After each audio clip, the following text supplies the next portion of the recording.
Hello बच्चों, जय हिंद। मेरा नाम है रेहान रजा और आप हैं वर्ल्ड क्लासेस। सो आज हम लोग देखने वाले हैं जितने भी क्लास 10 के इंपॉर्टेंट क्वेश्चन बन सकते थे उस सभी क्वेश्चन को हमने जीव विज्ञान से उठाया। सभी क्वेश्चन को पॉइंट बाय पॉइंट डिस्कस करेंगे।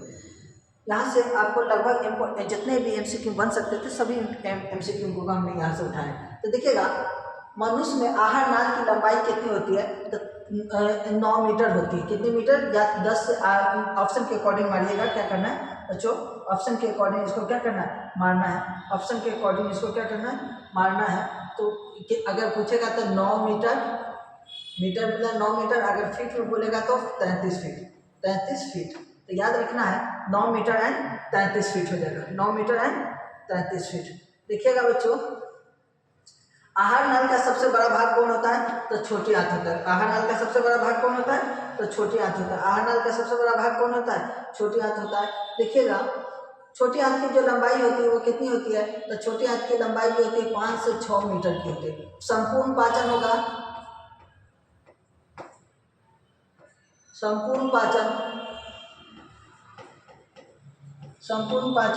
कहाँ होगा? छोटी आंत में। छोटी आंत जो होती है इसकी क्या होता है? कंप्लीट डाइजेशन, मतलब संपूर्ण पाचन कहाँ होगी? तो छोटी आंत में होगी। छोटी आंत की जो होगी वो इसकी लंबाई कितनी होगी? तो 5 से 6 मीटर होती है। उसके बाद बात करते हैं बच्चों, मनुष्य के आहार नाल में प्रतिदिन कितने लीटर लार का स्रावित होता है? तो 3 लीटर। कितने लीटर का स्रावित होता है? तो 3 लीटर का होता है। मनुष्य के आमाशय में कौन सा अम्ल पाया जाता है? तो हाइड्रोक्लोरिक अम्ल पाया जाता है। हाइड्रोक्लोरिक अम्ल क्या होता है बच्चों? तो हाइड्रोक्लोरिक अम्ल होता है जो HCl। क्या होता है? HCl। HCl क्या होता है? तो यहाँ देखिएगा बच्चों, HCl की बात करेंगे तो HCl हाइड्रोक्लोरिक एसिड, इसे कहते हैं हार्मोन। इसे दूसरा नाम के नाम से जानते हैं हार्मोन। हार्मोन के नाम से जानते हैं। हार्मोन किसे कहते हैं? तो जो बाय बर्थ मतलब माँ के पेट से जन्म होता है उसी को हम क्या कहते हैं? By birth. मतलब माँ के पेट से हमको जन्म मिलेगा वही को हम कहते हैं हार्मोन। यह ही एक हाइड्रोक्लोरिक एसिड ऐसा अम्ल है जो हमारे पेट में पाया जाता है, जो हमारे 2 किल माइक्रोऑर्गेनिज्म मतलब छोटे बैक्टीरिया को मारने के लिए। कुछ जो बैक्टीरिया हमारे शरीर में हानिकारक होते हैं, कुछ लाभदायक होते हैं। तो उसी बैक्टीरिया को मारने के लिए हमारे शरीर में क्या होता है? HCl मौजूद होते हैं। क्या होते हैं? HCl मौजूद होते हैं।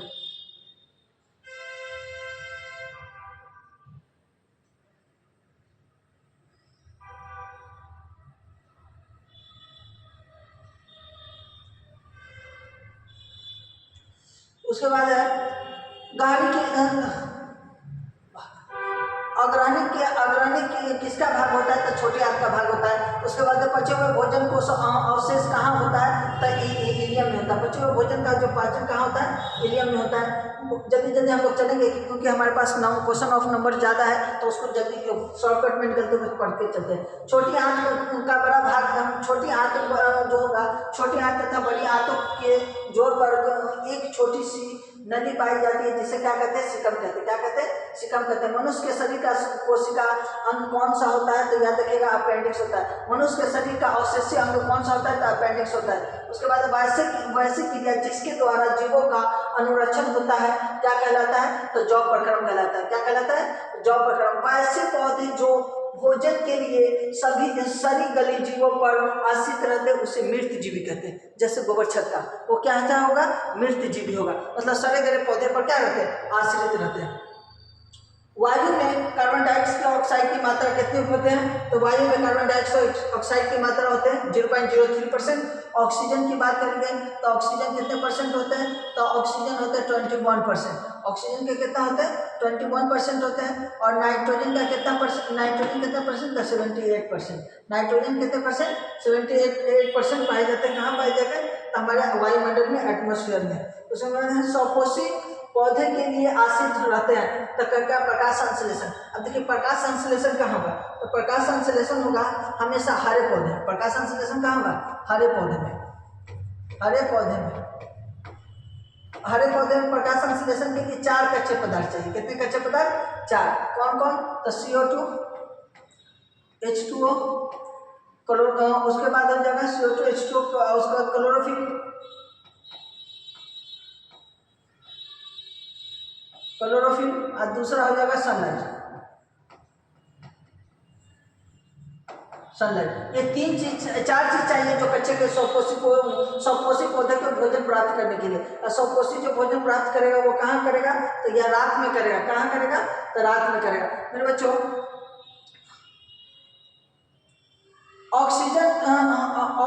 ऑक्सीजनित रक्त को ले जाता है, तो कौन ले जाता है, धमनी लेके जाता है। हेमोग्लोबिन ऑक्सीजन से संयोजन कर बनाता है, तो क्या बनाता है, ऑक्सी होमोग्लोबिन बनाएगा। क्या बनाएगा, oxy haemoglobin. Carbon dioxide haemoglobin से संयोग कर बनाता है, तो क्या बनाता है, कार्बो ऑक्सीजन होमोलिन बनाएगा। उसके बाद किसका उपयोग कोशिका द्वारा ऊर्जा उत्पादन के लिए किया जाता है, तो याद रखिएगा ग्लूकोज का। अब देखिए ग्लूकोज का सूत्र क्या होता है, तो ग्लूकोज का सूत्र बच्चों की बात करेंगे तो ग्लूकोज का सूत्र होता है C6H12O6। C6H12O6 ये क्या देता है, हमारे शरीर में ऊर्जा देता है। क्या देता है, ऊर्जा देता है। और ऊर्जा कैसे देगा, तो ऊर्जा जब देगा तो ये हमारे यह शरीर को हमारे क्या देगा, ऊर्जा प्रदान करता है। क्या प्रदान करता है, ऊर्जा प्रदान करता है।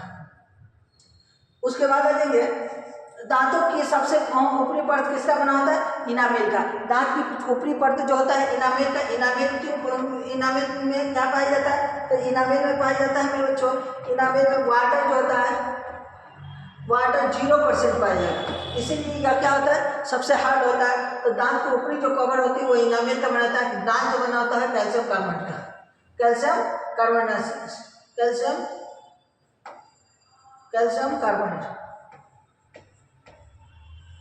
कैल्शियम कार्बोनेट का बना होता है। उसके बाद बात करेंगे बच्चों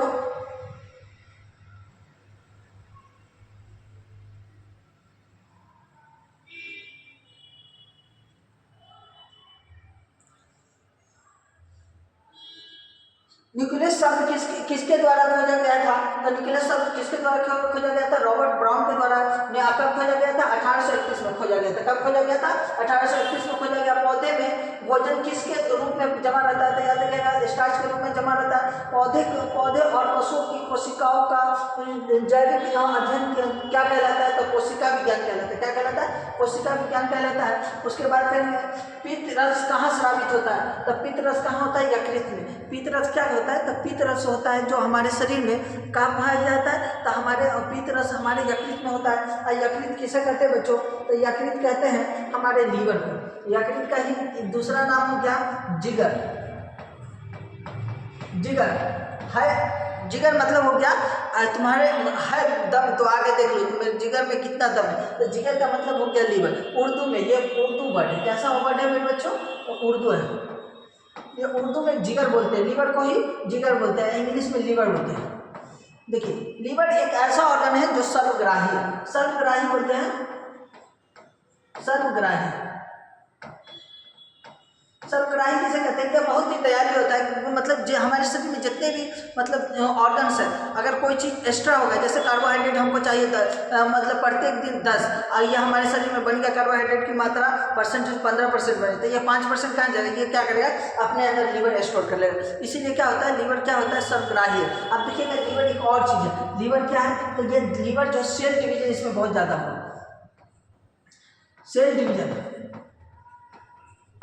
सेल डिवीजन की मात्रा सबसे ज़्यादा होती है। सेल डिवीजन की मात्रा सबसे ज़्यादा कहाँ होगी, तो हमारे लीवर में होगी। क्यों, क्योंकि ये हमारे अगर कटेगा फटेगा, अगर कोई डॉक्टर अगर चाकू भी मार जा रहा है तो कहेगा कि कोई को मारना है चाकू, तो कहेगा मार लो, यहाँ पर ले लो, मार लो, तो हमारे लीवर में कोई दिक्कत नहीं होगी। जाइएगा निकाल के डॉक्टर के पास जाएगा, डॉक्टर क्या करेगा, आपको आराम से पट्टी कर देगा और बहुत जल्दी सेल डिवीजन। हाँ, सेल डिवीजन किसमें नहीं होता, तो हमारे शरीर के किस भाग में नहीं होगा, तो सेल डिवीजन हमारे ब्रेन में नहीं होगा, ब्रेन में नहीं होगा। सेल डिवीजन कहाँ नहीं होगा, तो हमारे ब्रेन में सेल डिवीजन नहीं पाया जाएगा। मेरे बच्चों आगे चलते हैं। उसके बाद है ट्रिप्सिन एंजाइम का कार्य क्या है, तो हमारे शरीर में प्रोटीन का पाचन करता है। प्रोटीन सबसे ज़्यादा किसमें पाया जाएगा, तो प्रोटीन सबसे ज़्यादा पाया जाता है, तो प्रोटीन सबसे ज़्यादा पाया जाता है दाल में। किसमें पाया जाता है, दाल में पाया जाता है। यहाँ प्रोटीन क्या कहता है, प्रोटीन जो है पेप्टाइड या पेप्टोन में चेंज होता है। प्रोटीन किसमें चेंज होता है, पेप्टाइड या पेप्टोन में चेंज होता है। उसके बाद है मुख गुहा में आहार का कौन सा भाग का पाचन होता है? तो याद रखिए कार्बोहाइड्रेट का होता है। मतलब कार्बोहाइड्रेट का पाचन जो है हमारे माउथ से ही स्टार्ट हो जाता है। सबसे पहले खाना खाएंगे और कार्बोहाइड्रेट की मात्रा सबसे ज़्यादा किसमें पाई जाता है? चावल में, आलू में, ये सब में ज़्यादा पाया जाता है कार्बोहाइड्रेट। और कार्बोहाइड्रेट क्या है? ये फैट का रूप है। आगे अगर ज़्यादा कार्बोहाइड्रेट हमारे शरीर में मिल जाता है, मतलब हमारे शरीर में ज़रूरत से ज़्यादा मतलब हमको रिक्वायरमेंट है हमारे शरीर में 10, हमारे शरीर में 12 बन जाती है। तो ये जो ज़्यादा बन जाती है यही आगे चल के फैट का रूप ले लेता है। ठीक है, तो ज़्यादा चावल खाने से इंसान मोटा हो जाता है। इसका वजह मेन वजह यही है। हरे पौधे होते हैं, तो क्या होते हैं? हरे पौधे स्वपोषी होते हैं। उसके बाद स्वपोषी भोजन के लिए आश्रित होते हैं। तो किस पर होते हैं? तो वही 4 हमने बताया कि 4 चीज़ कौन कौन? कार्बोहाइड्रेट किस क्या क्या बताए थे बच्चों? तो 4 चीज़ पर आश्रित होता है। कौन कौन? तो CO2, उसके बाद H2O, उसके बाद है क्लोरोफिल और उसके बाद हो जाएगा सनलाइट। ये 4 चीज पर है आश्रित होते हैं। कितने चीज पर आश्रित होता है? 4 के ऊपर आश्रित होता है। याद रखना बच्चों।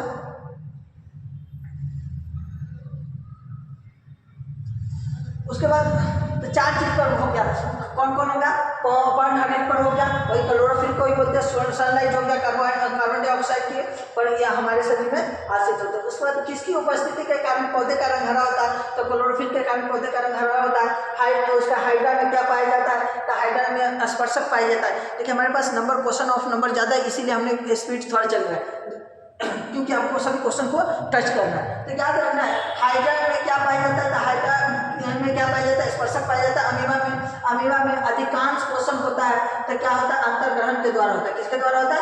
अंतर्ग्रहण के द्वारा होता है। अमीबा अपना भोजन कैसे बनाता है? तो उत्पाद की सहायता से बनाता है। अमीबा जो है, अमीबा की बात करेंगे तो अमीबा जो है भोजन बनाएगा तो उत्पाद की सहायता से। अमीबा एक कोशिकीय जीव है।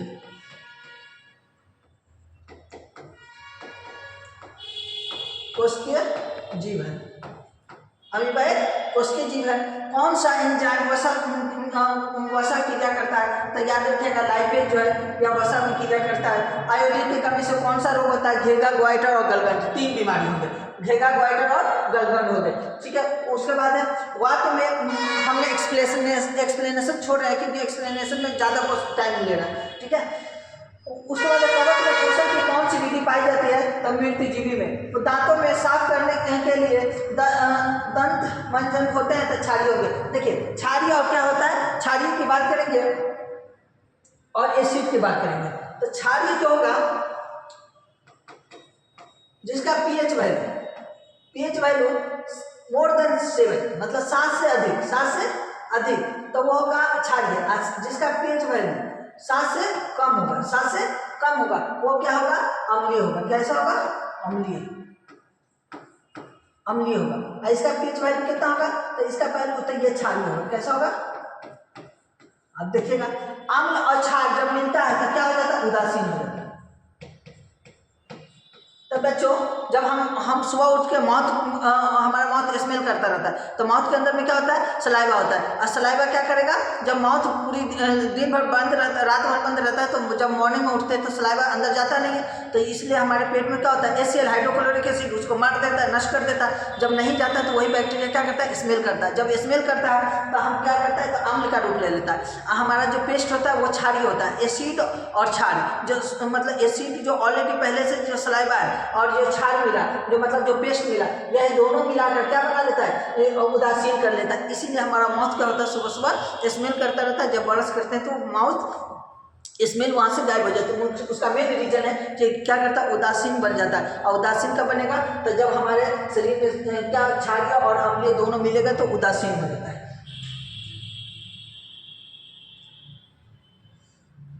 कौन उभयलिंगी होता है? तो उभयलिंगी होगा किचुआ में दोनों पाए जाते हैं, नर और मादा दोनों लिंग मतलब मेल और फीमेल दोनों मतलब पाए जाते हैं। सभी हरे पौधे होते हैं। तो क्या होता है? सभी हरे पौधे होंगे वो स्वकोषी होते हैं। मंड जो है परीक्षण के लिए हरी पत्तियों पर आयोडीन डालकर पहली पत्तियों को आयोडीन में उबाला जाता है। क्लोरोफिल को घोलने के लिए, किसको घोलने के लिए? क्लोरोफिल को। स्टार्च को स्पर्शक कंपाउंड माइक्रोस्कोप से देखा जाता है तो कितने माइक्रोस्कोप पर देखा जाता है? 10x पर देखा जाए। कितने x पर? तो 10x पर। एक वयस्क मनुष्य में कितने दांत होते हैं? तो 32 दांत होते हैं। कितने होते हैं? 32 दांत होते हैं। अब यह दांत कौन कौन हो जाएंगे? तो 32 दांत में देखिएगा तो इंसिजर, कनायन, मोलर और प्रीमोलर। अब देखिए इंसिजर क्या हो गए? तो इंसिजर 4 नीचे और 4 ऊपर, मतलब टोटल इंसिजर कितने हो गए? 8। इंसिजर का ही पहला नाम है गया इंसिजर, उसी को कहते हैं मिल्क टीथ या चूहे की दांत। बच्चे में सबसे पहले आने वाली इंसिजर, ये कटिंग करने के लिए काम आती है। इसका फंक्शन कोई पूछेगा कि इंसिजर का क्या काम है, तो यह फूड को कटिंग करता है। दूसरा आ जाएगा कनायन, जिसकी संख्या होती है 4, 2 नीचे 2 ऊपर, इसकी संख्या होती है 4 और यह क्या होता है? ट्रेडिंग करने के लिए, चीरने और फाड़ने के लिए काम आए। दूसरा आ गया मसल, मोलर कितने हो गए? तो 4 नीचे 4 ऊपर, तो 8 हो जाएंगे। कितने हो जाएंगे? 8। देखिए ये कितना हो गया? 16 और 20। अब देखिएगा ये कितने हो जाएंगे? तो ये जो हो जाएंगे ये हो जाएंगे 8, ये भी क्या हो जाएंगे? 8 + 4 मतलब 12 टोटल हो जाएंगे। कितने हो जाएंगे? 12। अब 4 ये क्यों होते हैं? तो 4 विजडम टूथ होते हैं, विजडम टीथ। अब विजडम टीथ क्या होता है? तो अकल के दांत को बोलते हैं। किसको दांत को बोलते हैं? तो अकल के दांत को। तो 18 साल के बाद यह दांत निकलती है। कितने साल के बाद निकलती है बच्चों? 18 साल के बाद निकलती है। उसके बाद आ जाएंगे कुटपाद किसमें पाया जाता है? तो अमीबा में पाया जाता है। कुटपाद किसमें पाया जाएगा? अमीबा में पाया जाता है। क्लोरोफिल का वर्णन कैसा होता है? तो हरा होता है। किसके कारण होता है? तो पौधे कारण। हरा किसके कारण होता है? क्लोरोफिल के कारण होता है। उसके बाद वाइटर होगा, घेगा पाया जाता है आयोडीन की कमी से। किसकी कमी से? आयोडीन की कमी से। भोजन का पाचन किस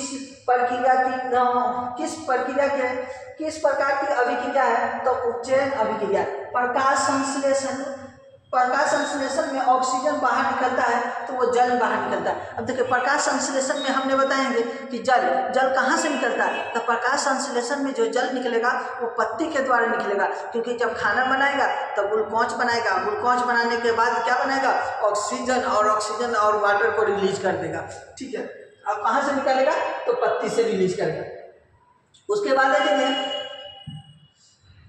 मैग्नीशियम पाया जाता है। तो मैग्नीशियम पाया जाता है मेरे बच्चों, तो मैग्नीशियम पाया जाता है क्लोरोफिल में। कहाँ पाया जाता है? क्लोरोफिल में। जीवन की एक महत्वपूर्ण विशेषता होती है वृद्धि। क्या होती है? वृद्धि। मानव हृदय में कितने कोष्ठ होते हैं? तो 4 कोष्ठ होते हैं। एक कोशिकीय शैवालों में जल का परिवहन होता है, तो याद रखिएगा विषय द्वारा होता है। विश्व के अंतिम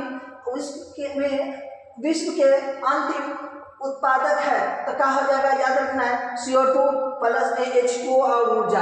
ये सब क्या करते हैं? उत्सर्जन, शोषण देते हैं। पौधे में शोषण होता है तो याद रखना सभी से। पौधे में शोषण होगा तो सभी से। उसके बाद आ जाएंगे पौधे में कौन सी बीमारी शोषण तंत्र से संबंधित है? तो याद रखिएगा निमोनिया जो है वो शोषण तंत्र से संबंधित है। निमोनिया जो है ये ज़्यादातर छोटे बच्चों में देखने को मिलेगा।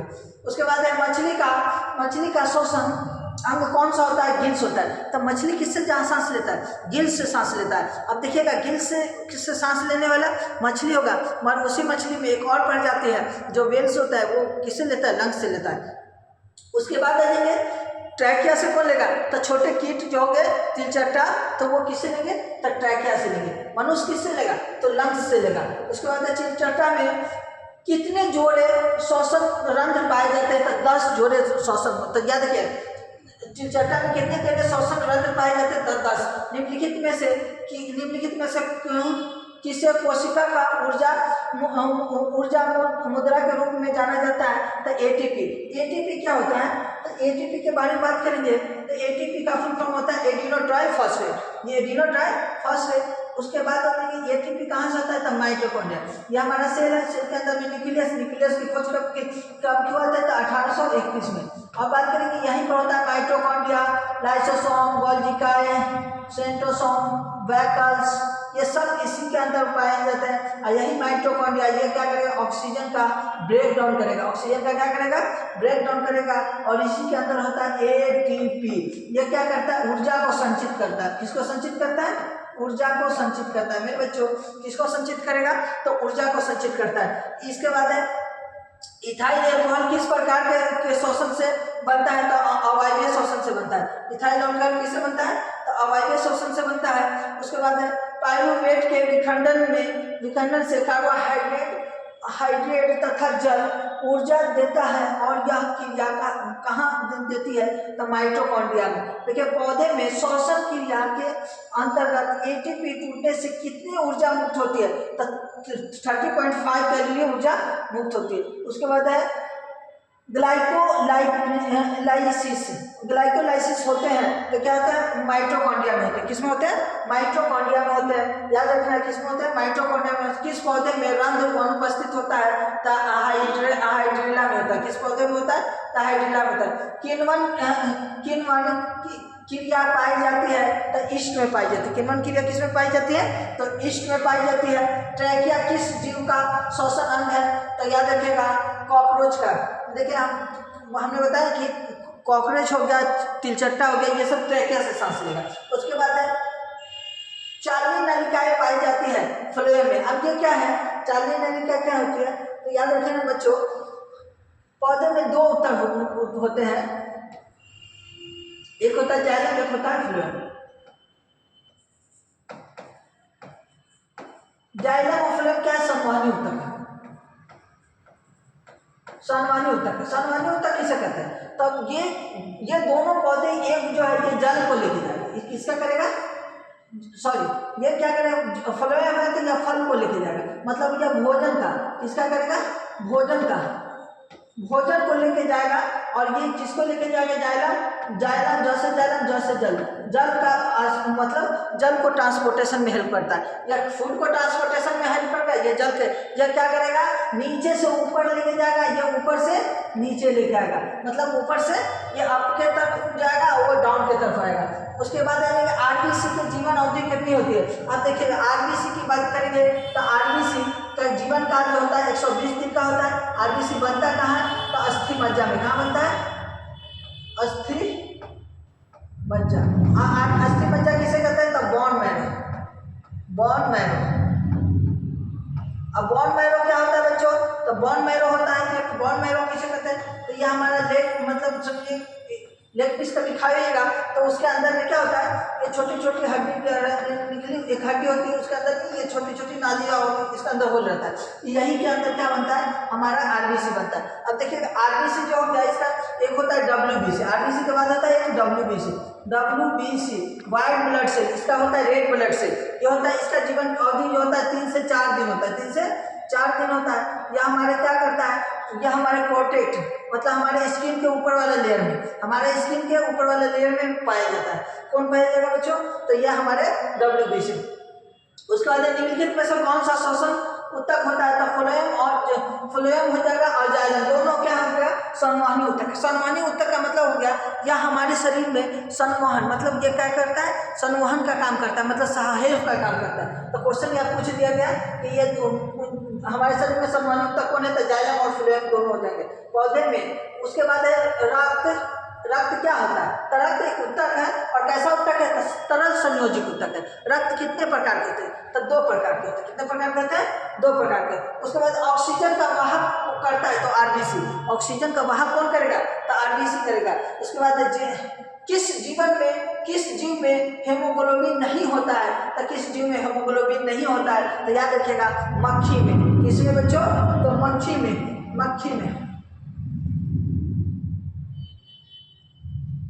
तो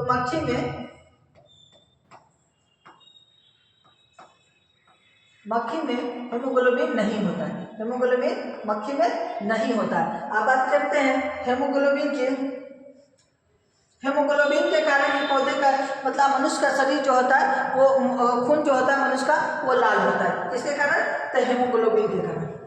उसके बाद बात करेंगे बच्चों हेमोग्लोबिन की कमी से कौन सा रोग होता है? तो एनीमिया होता है। मनुष्य के शरीर में जो हेमोग्लोबिन से होने वाला रोग होता है एनीमिया होगा। मनुष्य में श्वेत रक्त कोशिकाएं की जीवन अवधि कितनी होती है? तो याद रखिएगा 12 से 20 दिन लिखे हुआ है, पर एक्चुअली में इसका जो होगा 3 से 4 दिन होगा। उसके बाद रुधिर चाप नियंत्रित होती है तो कहाँ होता है? एंड्रीज में होता है। खुला परिसंचरण तंत्र किसमें होगा? तो कॉकरोच में, मतलब कोई भी नलिकी नहीं होती है, डक्ट वगैरह नहीं होती, मतलब ये क्या होता है? खुला परिसंचरण तंत्र होता है। मानव हृदय में कितने कोष्ठ होते हैं, तो मानव हृदय में 4 कोष्ठ होते हैं। अब ये मानव हृदय में जो 4 कोष्ठ होते हैं, ये देखिएगा मानव का हृदय ये हो गया और ये जो होगी इसमें 4 कोष्ठ होते हैं। कितने कोष्ठ होते हैं? 4। इसको कौन सा मतलब देखिए पेरिकार्डियम जो झिल्ली होती है इसको क्या करेगा? इसको प्रोटेक्ट करेगा। कौन सा?